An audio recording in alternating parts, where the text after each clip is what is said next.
Hey, Brian from SnakeBytes here. There is a difference between keeping snakes as breeders and as pets. We're going to show you guys the differences and what you can look for if you ever decide to breed, and maybe even share a few tips with you. You're watching SnakeBytes.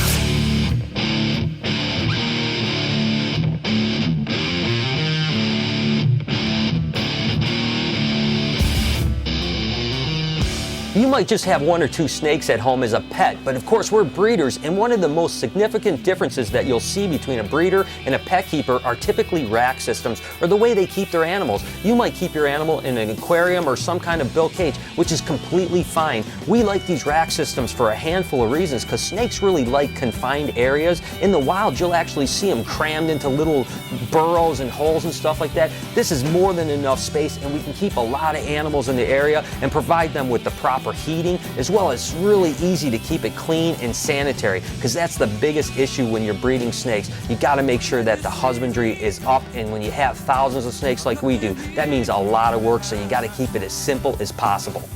One of the other major differences that we have here is the way we feed snakes. As a breeder, you really want to put a lot of food into your animals because they're putting so much energy into production. For instance, this king snake, we'll feed her twice a week. Yet if you had her as a pet, you would only need to feed her every 7 to 10 days. The same goes for a ball python or a boa or any other type of animal like that. Typically, you're going to feed about half as much as if you were going to breed it, just mainly because of the amount of energy that goes into breeding.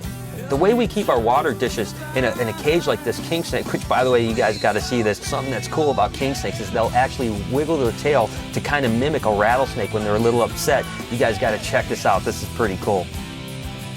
Back to the water dishes. Even though this guy wants to get a piece of me really bad, he's really excited. It's really a cool animal though. Well, the way we keep these water dishes, we actually have PVC cut couplings that actually fit plastic deli cups right into them. This way we can go through and just replace the deli cups and not have to bleach everything out, just because the time is just so immense. Because we like to keep things green around here, we do recycle each and every plastic cup.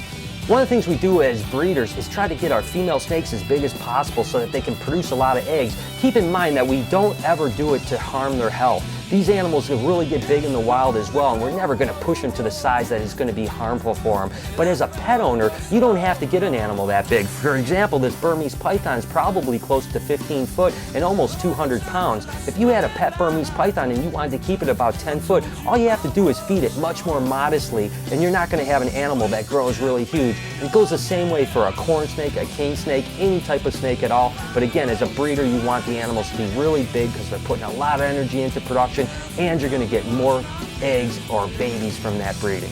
One of the things we do as a breeding tip when we have a male that's just not a good breeder or just won't breed a female at all for that matter, take for instance the Super Ball male. He's just a really finicky animal. What we'll do is we'll put him in with a male like this, another male Super Ball that happens to be a really aggressive breeder, and we'll actually stick them in the cage together for anywhere from 15 minutes to an hour or so. They'll kind of combat a little bit, not hurt each other, but combat a bit. We'll then take out this male and we'll throw him in with the female that we desire him to breed to, and a lot of times that trick will get the animal to breed. So the outcome of that strategy was that weak male actually fathered this now gravid or pregnant Super Ball female. As you can see, she's just a monster and huge. She's probably about a month away from laying eggs.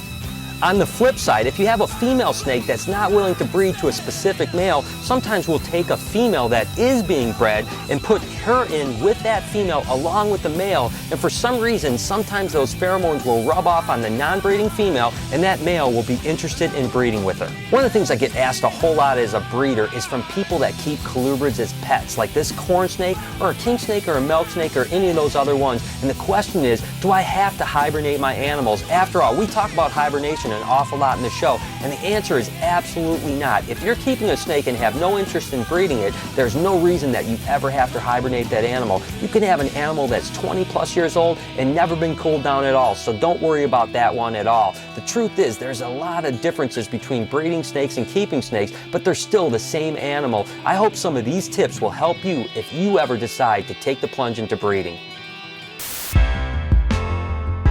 On this week's product review, we're going to review these really cool breeding boxes from Exoterra. Now, these aren't something that when you have thousands of snakes you're going to want to keep. They come in a box just like this, and when you open them up, this is basically what you get.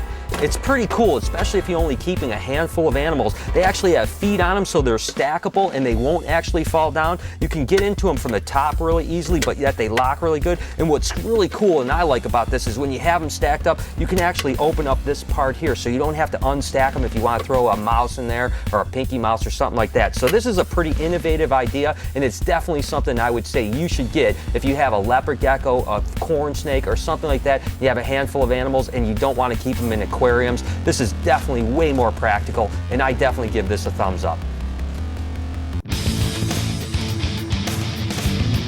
On this week's Comment of the Week on the Mustache Makes Snakes Attacks episode, the question was, what's the longest amount of time you've went without sleep and why? And More Gray said, the longest time I've been awake was around 3 days and nights. We were at this metal fest in Belgium called Grass Pop Metal Meeting. It was all about drinking monsters and headbanging. One guy over there drank about 17 cans of Monster and started farting foam, so he got his stomach pumped XD. True story, man. True story. All right, well, I'm not so sure about the farting foam idea, but I tell you what, it is nice to know how many energy drinks you can have before something like that happens. You guys keep sending me creative comments. I'm going to feature you on a future episode. All right, guys, it's Cal's question of the week. Now, a lot of the questions I ask have to do with reptiles. I'm interested to know from you guys, what other hobbies do you have? Text or video comment below. Let me know. So there it is. I hope you guys enjoyed the show, and I want to thank all the companies that are starting to donate products for me to review so you guys can get the most bang for your buck. And speaking of that, we're going to start giving those and other prizes away every month for the Member of the Month over on our community site at snakebytes.ning.com. You can't win unless you join, so make sure you guys do that. Until next time, this has been Snake Bytes.